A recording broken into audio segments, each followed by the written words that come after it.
Mapalad ka! Mapayapang araw ng linggo kapanalig. Nasa ika-4 na linggo na tayo sa karaniwang panahon.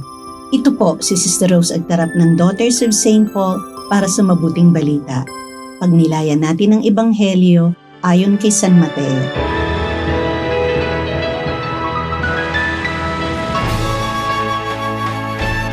Nang makita ni Jesus ang makapal na tao, umahon siya sa bundok. Naupo siya roon at lumapit sa kanya ang mga alagad at nagsimula siyang magturo sa kanila. Mapapalad ang may mga diwa ng dukha, sapagkat sa kanila ang kaharian ng langit. Mapapalad ang mga di marahas, sapagkat mapapasa kanila ang lupain. Mapapalad ang mga nagugutom at nauuhaw sa katarungan, sapagkat bubusugin sila. Mapapalad ang mga maawain, sapagkat kaaawaan sila. Mapapalad ang may busilak na puso, sapagkat makikita nila ang Diyos. Mapapalad ang mga nagpupunyagi para sa kapayapaan, sapagkat tatawagin silang mga anak ng Diyos. Mapapalad ang mga pinag-uusig dahil sa katarungan, sapagkat kanila ang kaharian ng langit. Mapapalad kayo kung iniinsulto kayo at pinag-uusig at sinisira ang puri dahil sa akin. Magsaya kayo at magalak, sapagkat malaki ang gantimpalang nasa Diyos para sa inyo.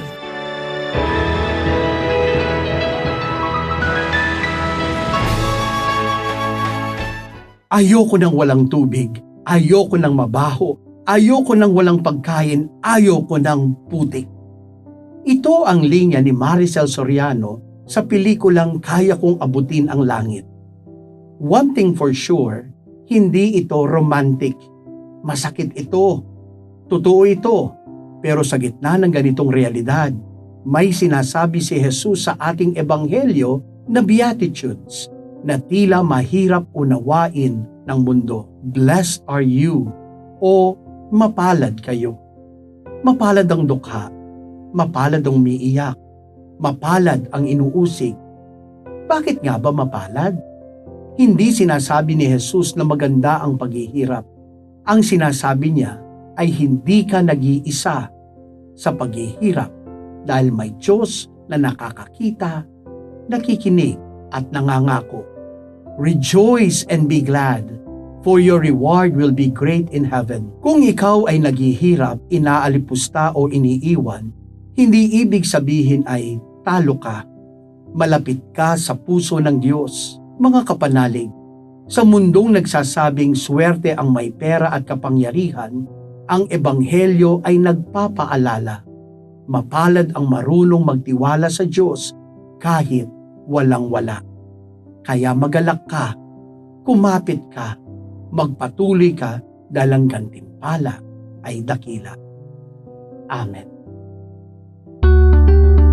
Mga kapanalig, maraming salamat po sa inyong suporta sa aming misyon, lalong-lalo na sa donors at sponsors ng Mabuting Balita.